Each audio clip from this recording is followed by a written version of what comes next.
ঘোড়ার মাংস আমরা হাদিস থেকে জানতে পারি যে ঘোড়ার মাংস খাওয়া হালাল।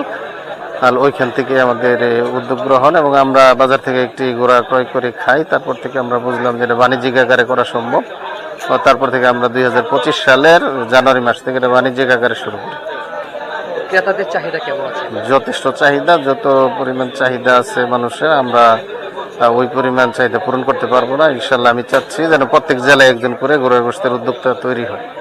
আপনার এখান থেকে 3 কেজি মাংস কেন দেওয়া হচ্ছে, কম বা বেশি কেন?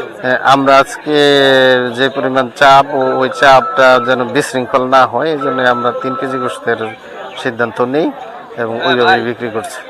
বড় বড় আলেমেদিন বলছে যে ঘোড়া যেহেতু সীমিত সংখ্যা, সেক্ষেত্রে ঘোড়াটা খাওয়া থেকে একটু বিরত থাকাই দরকার।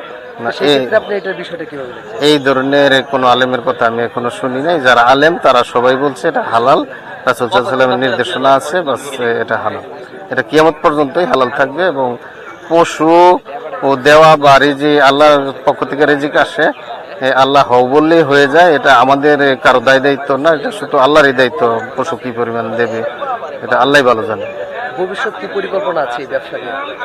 জি আলহামদুলিল্লাহ, আমরা ঘোড়ার একটি আত্মাকোয়া এগ্রো ফার্ম হিসাবে আমরা একটি খামার করেছি এবং আমরা যথেষ্ট পরিমাণ পালার চেষ্টা করতেছি। আচ্ছা, ঘোড়ার মাংসের আইডিয়াটা আপনার কেমনে আসলো? এই ঘোড়ার মাংস খাওয়া যাবে?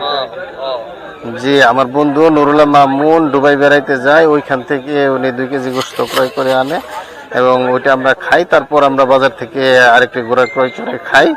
তারপরে আমরা চিন্তা ভাবনা করি যে এটা বাণিজ্যিক আকারে করা সম্ভব। এখন পর্যন্ত যদি আপনার যে কয়দিন ধরে চালু করেছে, আয় ব্যয়ের হিসেবে আপনি কিরকম টাকা মনে হয় আপনার এখানে লাভজনক হয়েছে? জি আলহামদুলিল্লাহ, ঘোড়ার গোশতের যথেষ্ট পরিমাণ সারা আছে এবং আলহামদুলিল্লাহ আমাদের এর একটা উত্তম রিজিকের ফয়সালা আল্লাহ করে দিয়েছেন।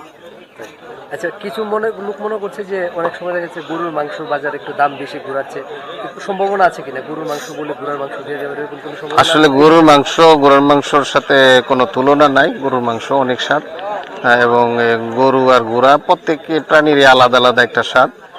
গরু, ছাগল, হাঁস, মুরগি বিভিন্ন, এবং আল্লাহ যেটা যে স্বাদ দিয়েছে ওই স্বাদই আসলে মানুষ ঘোড়ার গোশত হিসাবেই খায়। গরুর গোশত মনে করে কেউ খায় না।